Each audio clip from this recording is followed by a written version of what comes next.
Eddie. Why you laughing at my intro? I'm so sorry. Wait. That's a trademark intro, man. I know. That's how we gonna start the episode off like that? My bad, bro.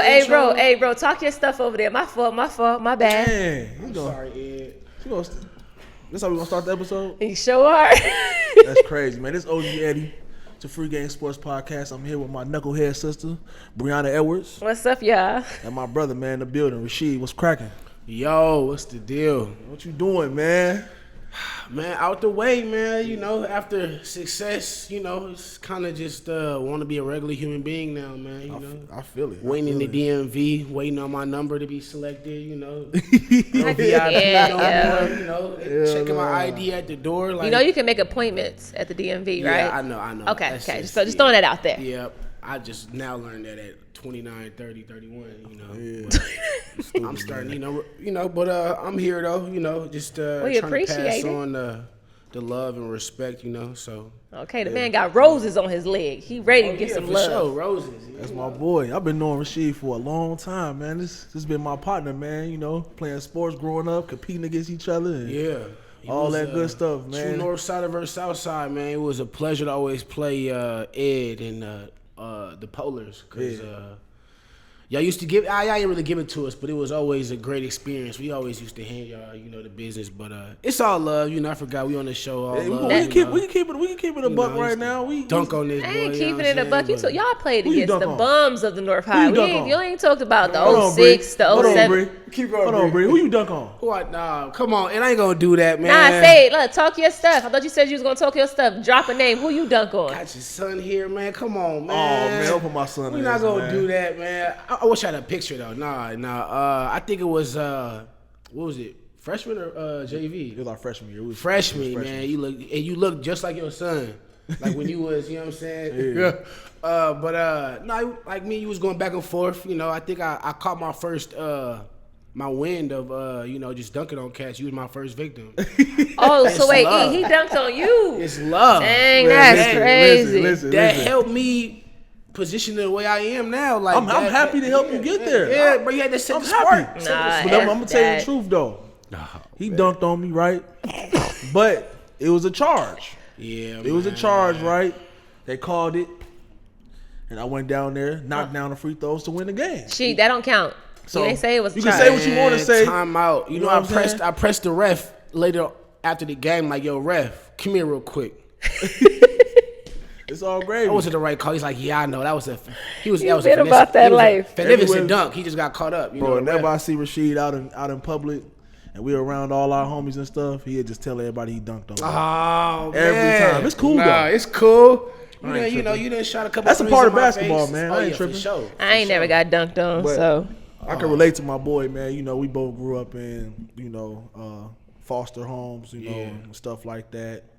And a lot of people don't know about your background, with know you being adopted. So tell us a little bit about that. Break down the story. Well, you know what, man? This is gonna all be in my book I'm about to have. You know what I'm saying? So let me give you like a little, yeah, for sure. Tell it all, for sure. Just about my life or whatever. But you know, grew up. Well, actually, like the start of my book starts out with me in the crack house with my brother. Yeah. We were actually found by the police. We were in the crack house. My mom left us to go, you know, get a fix, and she left us to get babysat by another crackhead. You feel me? You know what I'm saying? But so you know, the long story short, there's a scene in my book or whatever where, you know, we in a crack house and the police find us, and my brother was found in the closet with a broken arm, and we're in a crack house, and you know, my mom's away, so it's foster care, you know, pick us up, and we ended up in foster care, back and forth, St. Paul to Minneapolis, you know, from foster care. We had about like 2 to 3 failed adoptions, you know what I'm saying? So So they were just trying to get y'all in the right home. Yeah, trying to get to the right home. But, you know, Ed, like you talked about just being in foster care, you know, it's a real, you know, it's a head on the swivel type of gig, you feel me? And I had, like, the brother to look after, too. So, you know, just being in that situation and being in different, you know, foster cares and adapting to different environments and, it's a little staticky, you know, and I'm going to get in depth, you know, when I have my book. I'm really excited about that. But got adopted at 8. Had a real adoption at 8, and then Eric and Jill happened just take me and Xavier and just kind of take us under their wing, and we kind of flew. Xavier graduated from Juilliard's, top dancing school in New York, and I made it out out of the trenches to become a high drafted football player. You feel me? So just you talking about just the similarities, just the whole foster care situation, just the head on the swivel and everything. So growing up, just with just the whole foster care and social workers, it was a little weird, just seeing social workers today give me a little PTSD. Is like I remember flashback. Flashbacks. When y'all come around, that's not different. good. Yeah, for sure. You know what I'm saying? So that system's super different. Like, just thinking about what you're talking about, my mom and I both co-adopted my sister's children, so I understand what that foster care system looked like. How do you think that impacted who you are today to be able to have to adapt to so many different things that take place in the foster care system? Like, I've never been, but I see what my nieces and nephews went through. I think the main reason I had to adapt is because I had white parents. And so I didn't really get, it was easy to be adopted by somebody of your skin color because it's hard to, differentiate, you know what I'm saying? But my pops and my mom being white, you were able to tell exactly, oh, this don't look right. So me being, a black male in society and having white parents, I kind of seen the bad loopholes of what it brought to, just the anxiety as a young age, feeling that, not knowing what it feels like to, in daycare, hey, Rashede, your parents are here, and everybody looks back and they see white parents, and they're like, huh? That ain't your parents. Ain't making no sense. Yeah, make no sense. So it's just going through that, really, it was just kind of had to adapt to just a whole different culture and mindset. But, what I learned is, it didn't matter who adopted me. It could have been some giraffes, you feel me? But, you know what I'm saying? Let's be real. At the end of the day, it's all about love. Right. You feel me? Like them, putting feeding, feeding me or, putting clothes on my back and just straight out love. So just that whole situation, it was a little bumpy and hard for me to, digest, but it opened my third eye to just the world. To people. People, you know what I'm saying? For sure. So, yeah. So was your foster parents, were they the reason why you enrolled into Washburn? Oh, for sure. So I grew up South Minneapolis, see, what people don't know about me, I flunked. I ain't flunked. I had to do 3rd grade again. You feel me? Oh, man. Yeah, so you my age. Yeah. I knew it. He was cheating. I'm just playing. I had to do 3rd grade again. And people who know, because I was at a Catholic school, Our Lady of Peace. And man, y'all gotta read my book. I'm going detail to detail, just the whole just being at a Catholic, the only black kid in a Catholic school, and then 7th grade, I go to a public school, and it's you seen Save the Last Dance. It was one of them joints. All them, where the white girls in the ghetto, and all the music playing. It's like that. You know what I'm saying? Eric and Jill walking down the hall, just oh my God. So it was crazy. Tell us about football at Washburn. What made you play football at Washburn? I know it's got a lot to do with your size because you a big cat.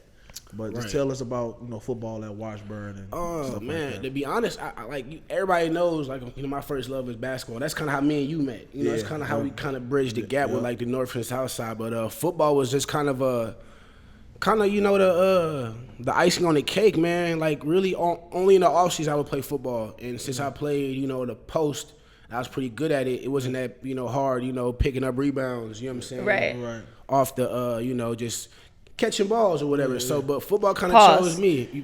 For sure. I don't think you supposed to pause it. Only the guy. You feel me? But I was trying to help you out. Oh well, I appreciate you. But on the spot. We gonna get you in a minute. Yeah, we gonna. She quick. She gonna start blushing in a minute too. Oh my you know what I'm saying? But don't worry about it. We get on her ass up on yeah, here. Don't worry about it. Wait, she really got me on that one. Yeah. I was helping you out. Listen, it was gonna be in the comment section anyway. I'm just saying. I'm trying to help you make sure that you pause that and then continue. That's all. Good, man. Well, hold up. All right, that's a good part. Well, anyways, See, I done forgot my question. I'm so No, the sorry. question is about the question is about how football at Washburn and what made you play football. Yeah, football. Well, let's be real. Like, me and you being foster care. Like, I don't even we haven't really sat down and like broke bread over that. But I can guarantee, like me and you had an anger problem. Right, for sure. You feel me? For sure. Off the rip. Just being grabbed or go this way, go that way. So just being an adolescent, not really knowing what side to go on. I was kind of confused. You know what I'm saying? So I had a little anger problem. People looking at me wrong or just looking at my parents and sizing me up.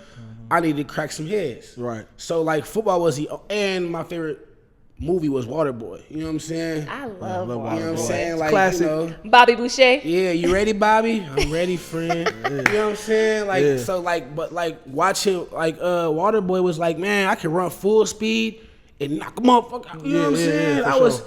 and seeing my coaches yell and scream like, do it again. I was like, oh, This legal? man, I can it's do this? legal. Yep. Man. And I kind of I can relate to you with the football and basketball story because basketball, that's what all the homies did. We hoop. Yeah. That's what we was. That's what it was. But football, we was better at.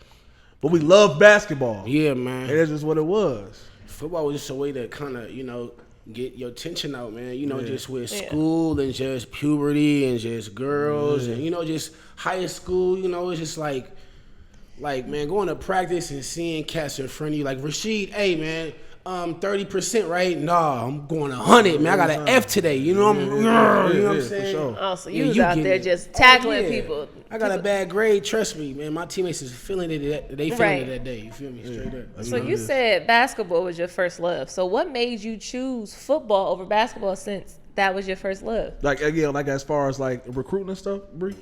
Yeah, like why did you choose it? Yeah, for sure. Well, I mean, yeah, football chose me, and I've been so dedicated to basketball. Like, just how me and Ed grew up. Just like we even had to speak a lick of English to each other. Just us checking the ball, playing defense was a way of bonding. But like for football, it chose me. To be honest, I had like 5 coaches, maybe twice a week. 5 coaches from all types of schools show up to my class. Like, we talk to Rashede.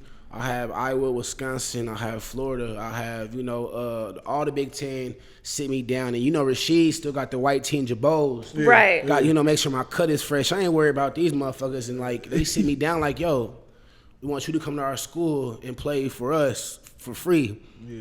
I was like, what about food and clothes? Like, Right. you know what I'm saying? Like, so they could go eat. You know what I'm saying? But like, it didn't really catch me until like more and more recruits and more envelopes and more mail came to me. Like, you know what? Like, this is a nice little lick. Like, this is a nice little way to do some good for yourself. So I mean, I was just like, football is an outlet, and I felt kind of betrayed myself because I'm a loving basketball fan. Yeah. I'm really passionate about that movie. Okay, you wanted your Monica Wright. Yeah, Got you. I used to break that down. I used to take a movie class. You and Bree could have played that role. I mean, we could always reenact. She had the ladies. Shut. Nah, all right. Hey, real life though, y'all done made a good couple, man. Like So yep, football. like right now too though. Oh my gosh. That boy, Y'all listen, Ed for on real. it. I ain't listen. He over there playing. Listen, she's 6'7", He not 6'8". What you 6'2"? Oh, so we gonna have a baby LeBron? Go Put the look- camera on her. Put the camera on her. He said She broke character. Yeah. That boy is smooth with it. I know, yeah. Your dad's smooth, man. Smooth for sure. You already know. But nah, so you said football chose you. Now you listed all these schools. Who was your 5 for one? And then why you choose to stay home and go to the U? Yep. Top 5 schools. Top 5 schools was Florida, Wisconsin, Ohio. And Florida. Just off the rip, like I should have gave Florida 3 votes. I had my first unofficial visit at Florida. Me and Coach Jenkins, we at Florida and we shaking hands with Tim Tebow, Aaron Hernandez, and who was the coach? The head coach from Florida, Urban Meyer. Yeah. Man, like so in like campus and the atmosphere, I'm like, it's my first college experience. I'm like, no way. I'm like, yo, I don't want to go back home. And Jenkins was like, hey, this is Tim Tebow, and this is Hernandez, and this is like 10 years later, you know, Tim Tebow got his own little gig, and Hernandez got his own little Netflix little gig, and like, yo, these are all little famous cats. You know what I'm saying? For, you know, but imagine if you went to Florida though, playing tight end, man. Playing tight end. Listen, with Aaron Hernandez, and he got all that stuff going. He had some stuff going on in Florida too. That's why that was just the beginning. His life was just it's just scraped the surface. No, listen. And he had some shit going on in Florida too. Yeah, no, absolutely. You know what I'm saying? Imagine just being down there playing with him, white guy, all this stuff. But you can understand, like, you know, Rashede, how you is, and you bump into Aaron Hernandez. It's like we could be a forceful team off the field, but I can't condone. That's why I ran away. Like, no. Yo, hey man, that's a scary situation. So why didn't you choose Florida then? Since that was like you was a shoe in the door. Yeah, what made you choose the University of Minnesota? Man, it just felt weird not representing somewhere I wasn't from. You feel me? Like all the jerseys I done wore, like Southside, Hustlers, Supreme Team, Magic. The list goes on. Them is all like branded, like where I can put it on. Like, yo, this is where I'm from. Right. You know what I'm saying? So it was like, I go to Minnesota, I'm gonna be that nigga. You feel me? So straight up, but there's always a gift and a curse about all that. You feel me? Like, you want to go to a city where you from, but you know there's always this downplay. You know what I'm saying? There's always distractions or whatever. But so downplay, let's talk about it. Cause I know a couple of my homies that stayed and got into a lot of stuff off the court and off the field. Like, when you look back on that, was that the best decision for you?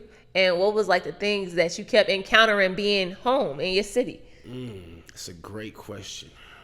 Great question, by the way. I think she flirted with me. But anyways, dang, I was smooth with it. Mic check. But back to your question, ma'am.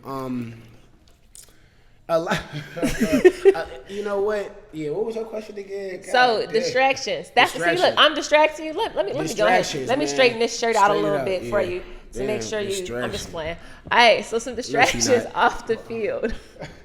Distractions off the field, though, man. Where you want to start? I mean, being a, and I hate like tooting my own horn. I'm a real humble guy, but being, you know, one of the top, you know, elite players to come out of Minnesota and come to Minnesota, it came with a lot of weight. You know what I'm saying? You know, like heavy is the crown. That you know what I'm saying? So distractions came from off the field. Homeboys, or, you know, I'm adopted, so I got my biological people. So I got like 10 cousins coming out of the woodworks. Rashede, I'm your cousin. I'm your mama's cousin. It was a lot of distractions, you know, drugs, alcohol, females, like freely females, you know what I'm saying? Like the ones who just hop into your lap, you know what I'm saying? Because of your role and the potential they see in you. Like, you know, trying to catch you up. You know, they're recruiting. Ain't that crazy? That's crazy. They're recruiting too. It sound right though. It sound about right. Absolutely. They recruiting and they throwing away all them plan Bs.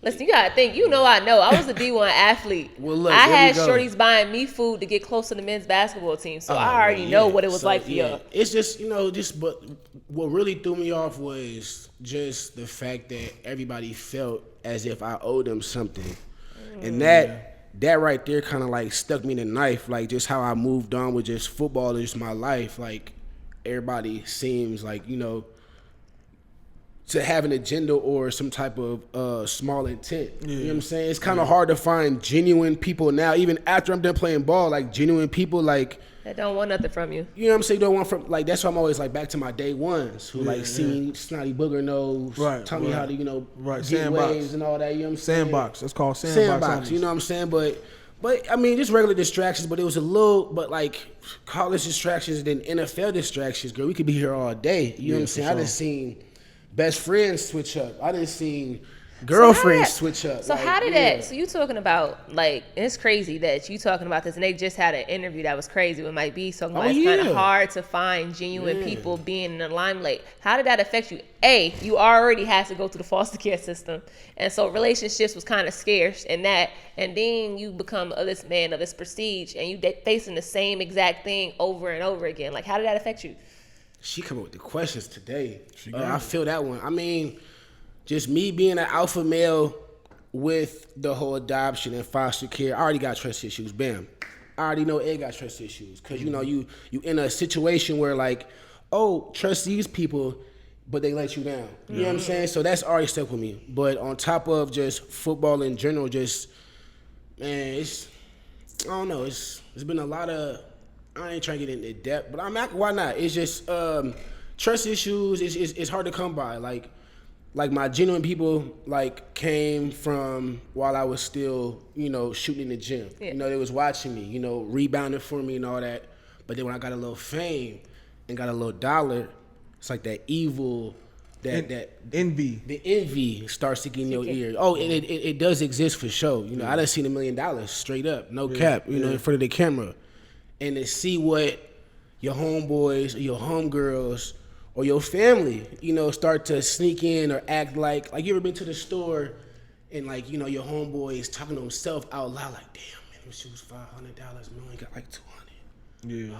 Oh wow! Like man, knowing they hear you, they feel like they entitled to. It's like entitlement, but it's but some people don't know how to be around that money, so it's kind of a learning experience. But man, it's just a lot of evil when it comes to seeing a lot of money or having somebody in that situation, because people really put that mask on and act like Jim Carrey. You feel me? Straight up. That's crazy.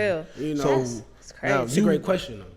Man, you hit it on the head, dog. I don't even got no money, but just hearing that, I'm just like, it sound right. But it's you gotta think. What I was taught. Now, giving my homeboys $100,000, and he come back ask you for some more money, it's like you ain't really teach him nothing, but just give him money. You feel me? But teach him nothing. You ain't why keep fishing for you? Let me teach you how to fish. You dig? Right. You know what I'm saying? But a lot of.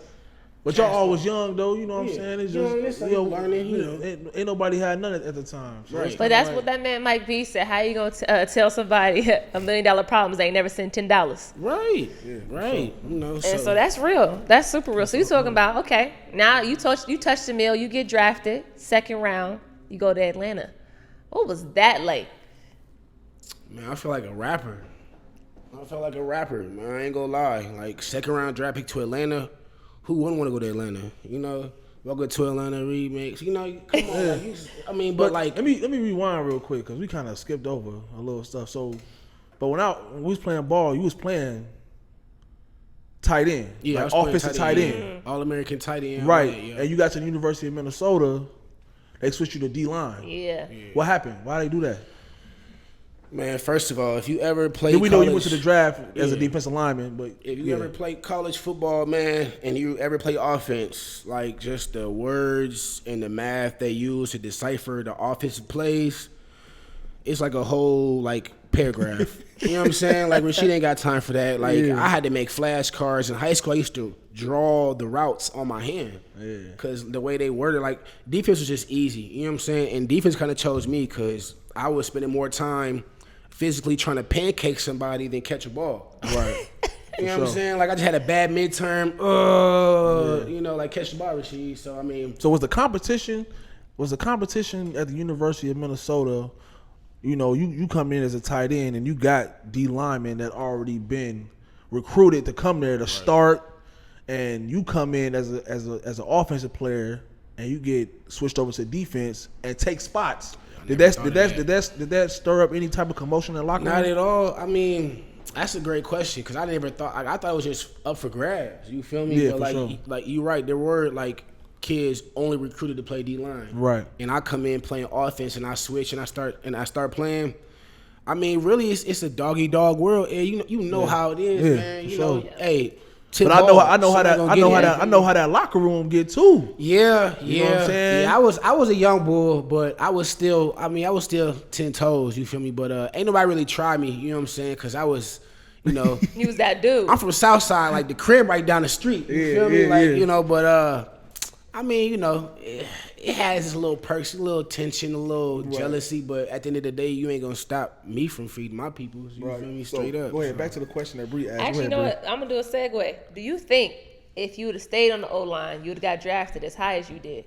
You know what? If I played tight end, from tight end, right? Yep. hell yeah, I felt like I would have been the top tight end in my draft class, and I would have been beasting just because of my basketball background. 100%, 100%. So athletic, big, Dude, you was fast. 100%. See, nobody ever told me I was fast, man. You fast for your size, Nobody fam. ever told me I was fam, fast. You know you was fast. What somebody would have just tooted my horn like, bro, you fast. Like, Twinkle really? toes.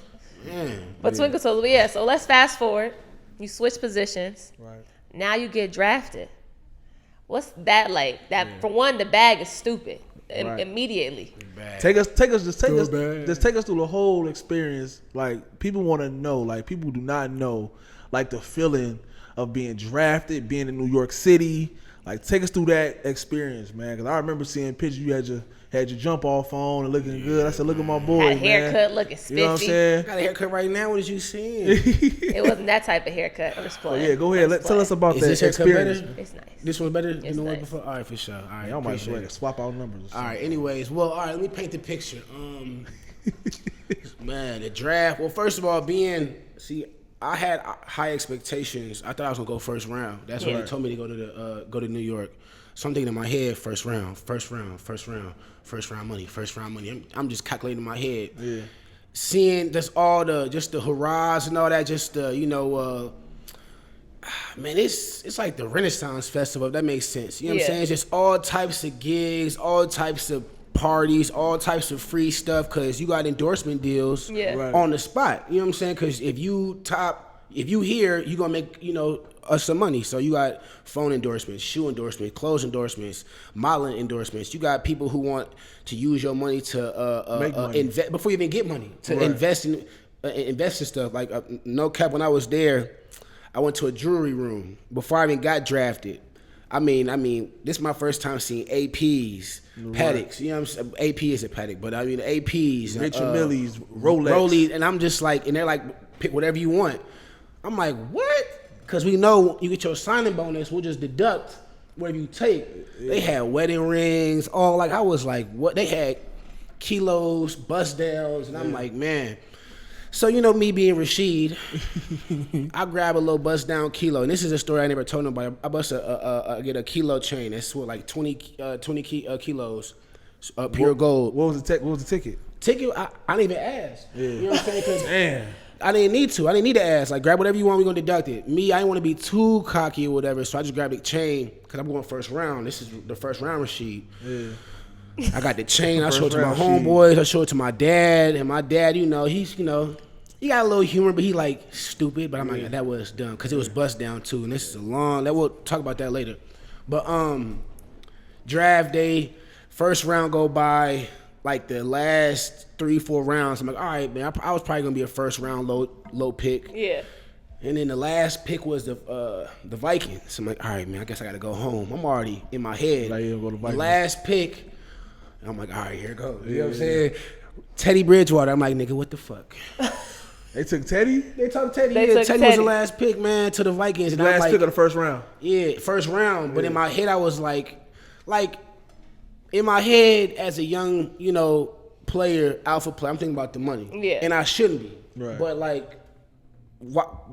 But why wouldn't you? You know what I'm saying? At this level. Why not take me? Why not? Right. See, she trying it. But at this point, I'm like, all right, cool. So, second round goes by, and I don't even want the chain no more because that's just my pride. Like, after the first round, I go in my room, tear up a little bit. I mean, because it's like my passion. Yeah. I've been doing this for 20 years. You feel me? So it's like I end up giving the chain back. You know what I'm saying? I go second round, and I kind of put my big boy pants on. Was like, bro, you got drafted. You know what I'm saying? Second round. A lot of cats don't do that. You know what I'm saying? A lot of cats don't do that. So I mean, that was like my little humbling experience, just off seeing it change. Just it like memorizing me. You know what I'm saying? Right. So it was just like once that whole situation happened, I mean, just being drafted helped me kind of see the bigger picture of just like how much I love and appreciate football. Kind of stayed away from all the glitters and glams, but it kept on.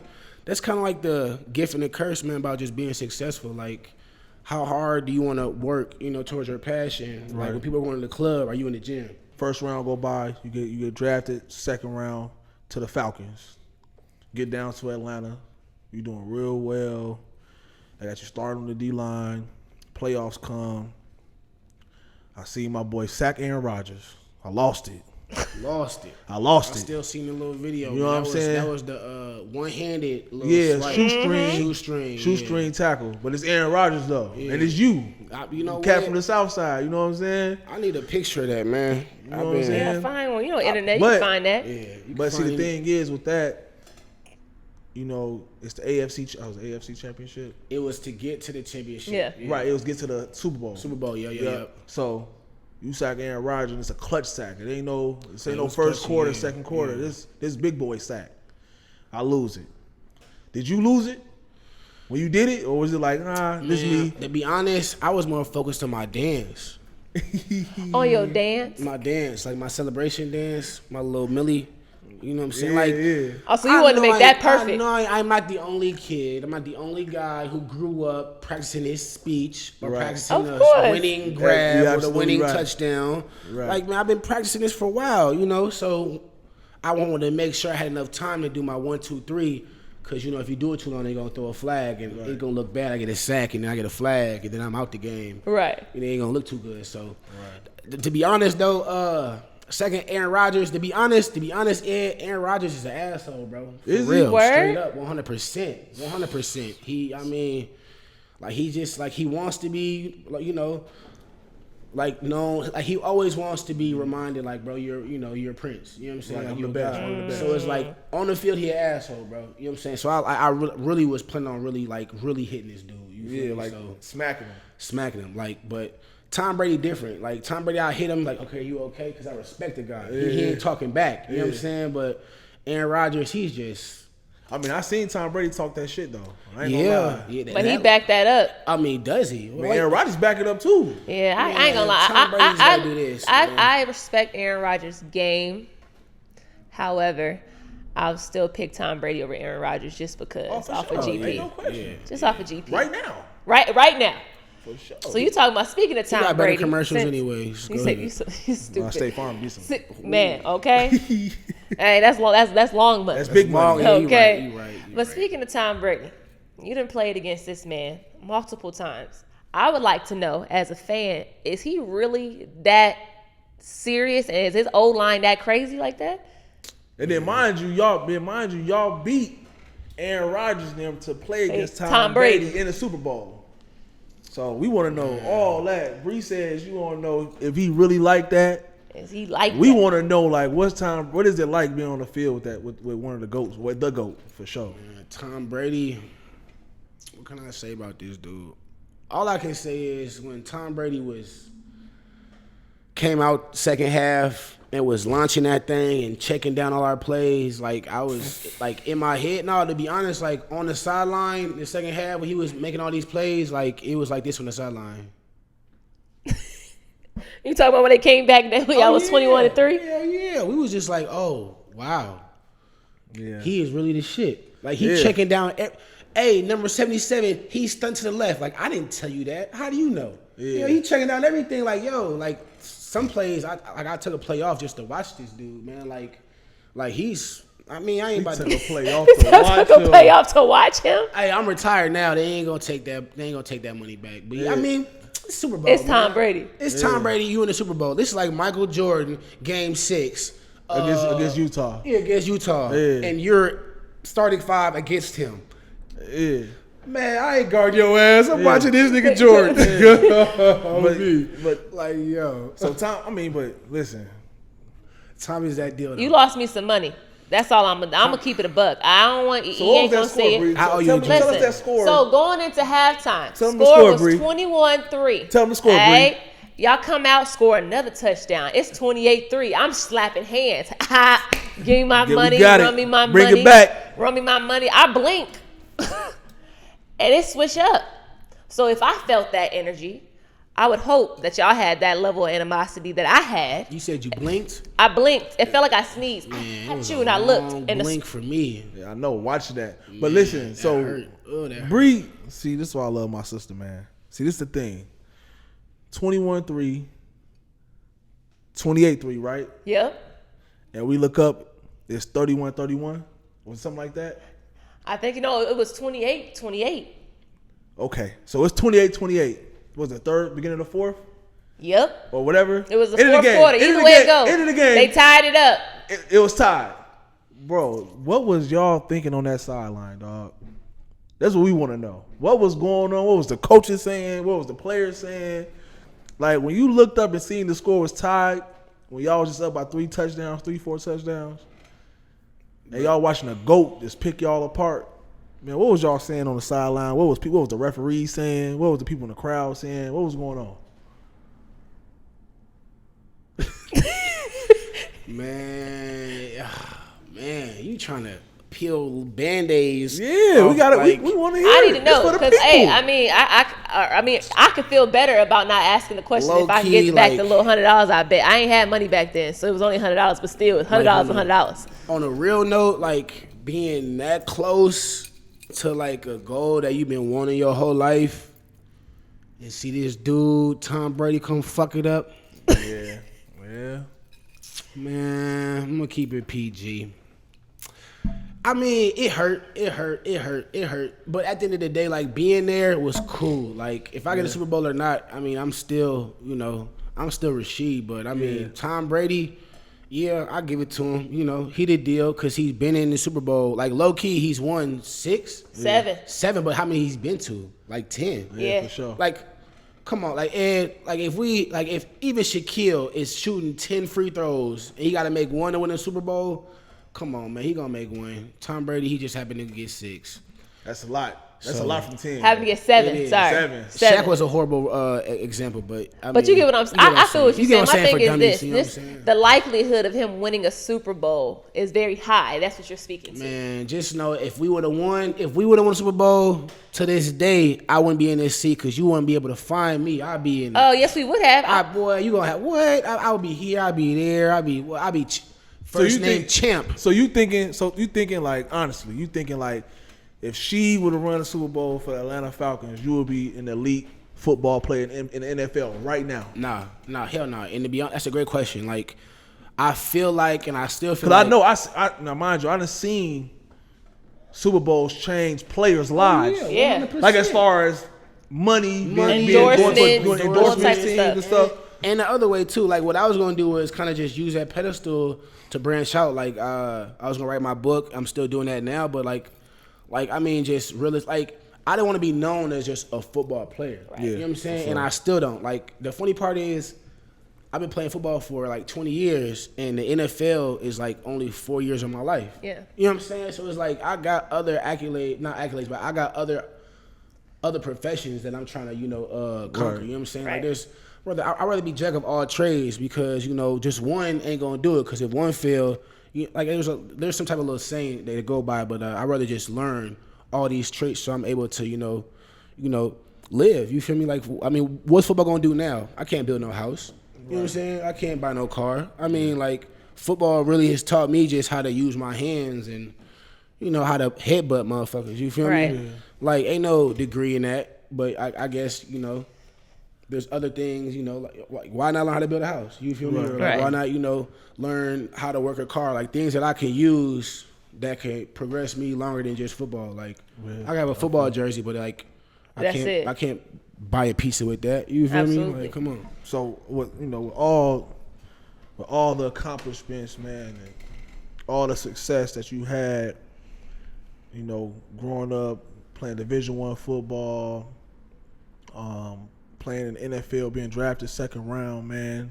getting money, all that stuff, man. What's some of the downfalls behind all that? We just talk a little bit about that. Like, behind the success, like, what's the bad in it? I mean, the hard part is, like, watch this. So the NFL, like, has your back as long as you playing for them. Right. Like, whatever you need a passport expedited, give it to you in 2-3 days. Yeah. Like, it's like that's connect. Like, the NFL is so well connected, but one thing they don't do is they never teach you how to land. Yeah. They'll teach you how to take off. You know what I'm saying? Soar through the air, fight your combat, but they'll never teach you how to land. So, like, the thing I'm learning is how to come back and land on regular civilian earth. You know what I'm saying?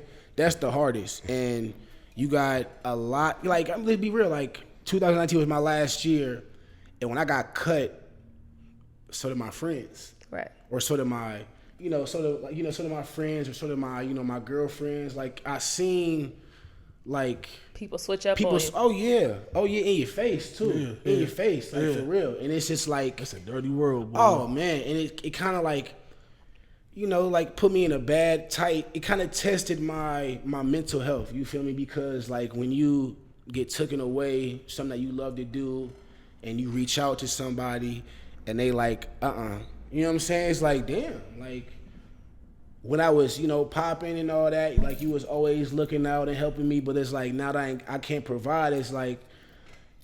It's called wave riders. You know what I'm saying? You got a wave right now, they gonna ride. I mean, they gonna ride your wave until that wave go Until the wave go away, they gonna find somebody else. But that's just human beings. You know what I'm saying? Right, but see, that's the thing though. A lot of people don't know, like, what comes with success. It's not just success. It's the back end of it too. The back end, like, bro. if I fail, who gonna be there for me when I fail? Right. Just like you was there for me when I was making everything happen. Right. See, that's what a lot of people don't know, that stuff come with success. Absolutely. Oh yeah. Like the failure on the back end of it, so it kind of make you want to be like, all right, I got to make sure I got to do what I got to do to stay successful. You know what I'm saying? A lot of people would think like that, like I got to stay successful just because I got all these people depending on me. Oh yeah. It's just the pressure. The pressure, Crazy. anxiety. Since we talking about pressure, because as my own, like I can't wait to actually sit and have this conversation. The pressure of life and being perfect almost killed me. Yeah, right? for sure. And that's funny that you're writing the book. I'm writing the book on athletes' perspective, and I interviewed like 20 athletes to talk about being in the limelight and then it going away and how that affects you. So for you, right, 2019 been the last time you actually being in the league. Like, how did that affect your mental health, and like how did you cope and get yourself back to the position that you are right now in 2022? I mean, to be honest, man, I'm like, I wouldn't say I'm going through it now, but 2019 was 2000 Super Bowl was my last credited season, and then I tried out again 2019 and got injured. So my Super Bowl year when I got cut just after the little domestic situation. That was 2016, right? 16, yeah. So I mean, not 16, 15, 16. It was 17. It was 17. Because 16 when y'all went to the Super 17 Bowl. is out, Yeah. But like the limelight is cool, but like ain't nobody there when you grieving. Ain't nobody there. You know what I'm saying? And it's just like, man, you'll try to find ways to cope. You know what I'm saying? Like you'll try to find it through the bottle, try to find it, through some weed or whatever it is. But like every athlete, even like you at a standpoint, every athlete gonna have to overcome the fact that they don't play sports no more. It's like you losing your best friend. You losing your best friend, you losing yourself, your personality. So like the NFL part, it was probably the hardest thing I had to do it in my life is get over that, because I'm still face to face to this day. I'll be at bars, the guys who was like, "Oh, Rashede, I'm your homeboy. Hey, till the wheels fall off." You know what I'm saying? Right. Or you got homegirls. It's real messy. You got homegirls who, hey, best friend, and now they with the ops. You know what I'm saying? Like, you know how it is, but just switch actually up real don't. quick. But it's reality. You know what I'm saying? Because at the end of the day, like, if you got something going on and like your water's pouring, like, it's gonna go and get their cup. You feel me? You know what I'm saying? But until like your waters stop running dry, they just, they gonna leave. So it's had to face reality. And just face the, just being in the league, that's what it come with. And a lot of people, and that's what I hate when people say, like, oh, if I was you, like, man. They don't know what it look like. You don't even know what to do with it. You feel me? Period. So it's like, just had to kind of learn how to see people for face value. Right. I can't be mad that a frog is hopping.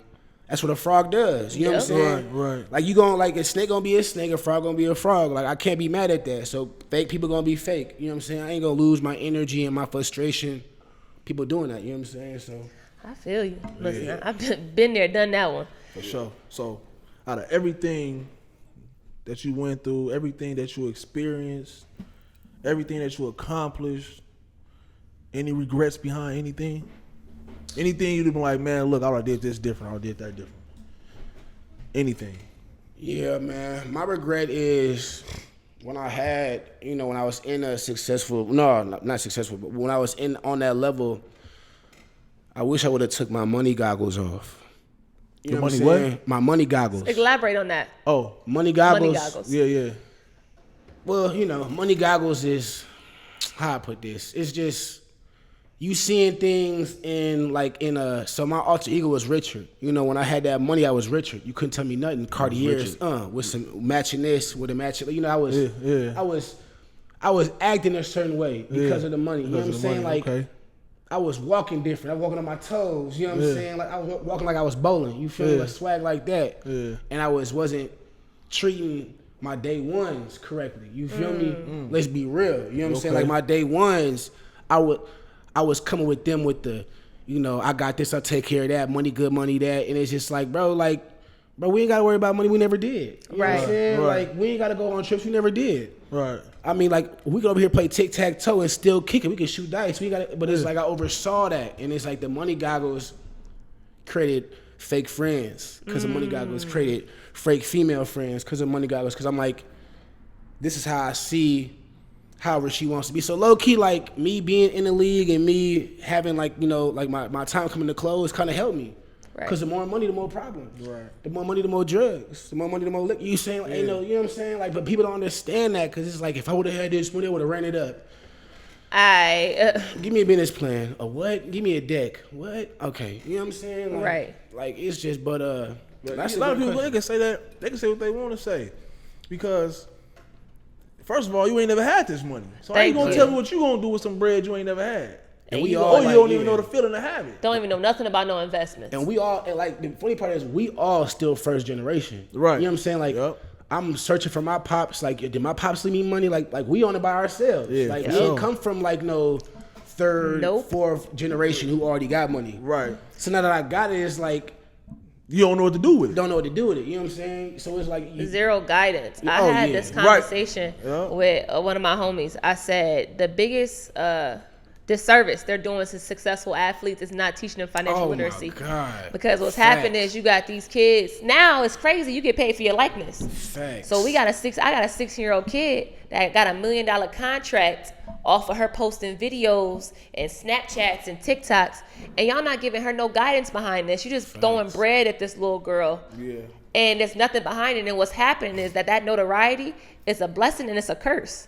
But no one's giving them no type of education behind that, and I think that's horrible. You know what makes me so mad to this day? You have black, financial advisors, right? Mm-hmm. You know, like they give you the same. Y'all come from the struggle, but still ain't teaching you how to invest your money the right way. Yeah. Still ain't teaching you like, yo, this how you pay rent. This how you go auto pay. Cause look, I'm your financial advisor, and I'm gonna let you eventually. I'm gonna leave you and teach you the game, right?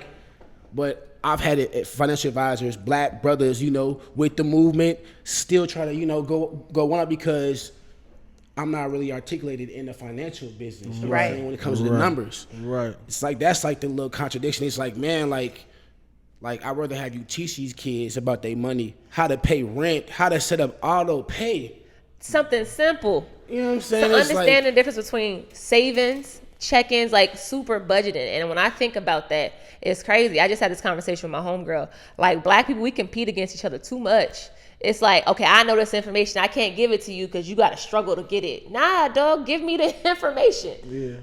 That's another thing, too. So it's a generational curse, man, that we got to break in our generation with our kids, because our parents didn't teach us how to do that stuff. Yeah. Right. But now it's a gift and a curse, because now we know how to do it with our kids, and credit, saving your bread and all that stuff, man. You know what I'm saying? So I take it like, hey, I ain't learned it when I was younger, but I know now, even though my stuff messed up still to this day. Say, like, all of our credit was bad when we was like 4 years old. For sure. Because y'all moms put our TVs and cable. I would like to say mine wasn't. My mom did the right thing. Okay, sorry. Okay, my fault. It's just that my mom was raised by her great grandmother, Well, so it's a little bit different. She's Jamaican, so they don't play with credit. Yeah, I had bad credit before I even got to high school. Like, how? Like, what phone bill? I had a whole crib in my name. Wait, you had a crib in your name? I had a whole. Listen, my parents put a whole crib in my name. I can't wait till we hear each story. Was getting credit cards at 13. This is a story, though. And I'm going to say this real quick so we can wrap this up. But my parents rented out a crib in my name in 2005. Mind you, 2005, You was a sophomore. I was a sophomore in high school. I'm 16, 15. They got an eviction at that place. Oh my God. You feel me? So now, listen. So now I'm 19, trying to rent out a crib. Mind you, eviction stay how many years on your record? 7. 7 years. Now, 2000. No, I'm 16. Now I'm 19. It's only been 3 years. I'm applying for all these apartments around the metro in Minneapolis, and they all rejected me. I ain't got no background, no nothing at the time, right? I'm asking them why. They're like, yeah, you got an eviction in 2005. I was like, I said, lady, I just gave you all my paperwork. I'm 19 years old. How I got an eviction in 2005 when I was 16? Make it make sense. Now I got to go through the motion to go call the people, get it expunged and all this stuff, all because my parents, man. That's a hassle, man. That's crazy. That's crazy. I'd have been hot. You know what? I commend both you black men that's sitting here and what y'all was faced with by y'all biological parents. My one parent did great by me. And so there we go. It's a blessing. And so I commend y'all for just sitting in these chairs because y'all stories are crazy. And so further we can finish it up. What advice would you give to young upcoming athletes, current athletes, professional athletes? What would you tell them? What would I tell them? Man, mind your business. Now I'm playing. I mean, inspiring athletes, man. Like, you can't be in this society like just this social media society. You gotta think old school. Like, you gotta think. You gotta you gotta be possessed with your craft, man. You know, you gotta be able to be disciplined to win. Everybody's going to the club or doing something they're not supposed to. You in the gym. Like, until you've ever been in the gym by yourself with the music blasting and you in the mirror, then you're not serious. You know what I'm saying? Until you've been late night to the gym, multiple sessions. You ain't got your phone and you in the mirror doing extra push-ups, then you're not serious. You know what I'm saying? Like, I've been at I used to sneak into the facility late night and listen to love music and really really passionate about my craft because that's what's gonna make my money. Right. Iron sharpen iron, you feel me? So it's just a whole different mindset. You can't be in my mindset, I can't be a regular human being. I gotta be different. You know what I'm saying? I gotta wake up and I gotta start doing push-ups. Why? Because ain't nobody else doing it. And if somebody else is doing it, they trying to take my spot, I gotta outwork them. Absolutely. It's a different mindset. You gotta just think. You gotta think weird. You gotta think crazy. You know what I'm saying? You gotta think borderline crazy. You know what I'm saying? Because that's what's gonna get you insanity. You know what I'm saying? You gotta think a little people man, you're yeah, but you understand why I'm doing it. You feel me? You know what I'm saying? Like Kobe going to the gym every day. Like, why you shoot so much? Like, that's weird. No, it's not. Like, you know where I'm going. It's not normal in your little brain for you to do that. You know what I'm saying? It's just against the norm to do push-ups or do extra reps or spend time after the gym. It's just you gotta do weird stuff like Greatness that. Takes sacrifice. It does, man. Sacrifice. Stay out that phone, man. Stay out the social media. Yeah, man. Y'all youngest man out there, y'all save y'all money, man. Save that chop. Put it up. It's gonna be a rainy day, no matter how successful you is, man. Save that chop. Put it away. He said, save. You want to retire at 31 with a Benz? Save your money. Save that chop. Save your money. Also, invest. Understand the right investments. Stocks is not everything, yo. There's multiple ways to make money. All right, but this was dope. It was. And I'm so happy that we had our first little hiccup. Yeah, this was Because better. this was way better than the first. Absolutely. I'm a little, I guess. Absolutely. The last one was good too, though. I ain't gonna lie. The last one was good. It was good too. It was good. But hey y'all, make sure y'all follow Sheed on all his social media. Actually, Sheed, tell him your social media where they can find you. My social media, I got 7,000 followers in the blue check. Low key as hell.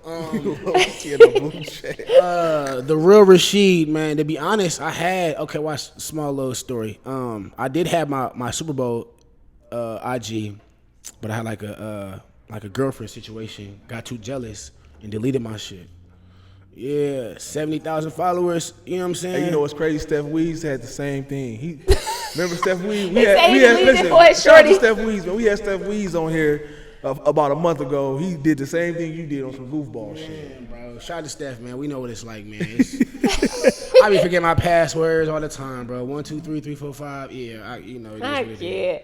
And then you, I don't know if he advertises Facebook, but you can find him on Facebook Rashede too. Hageman.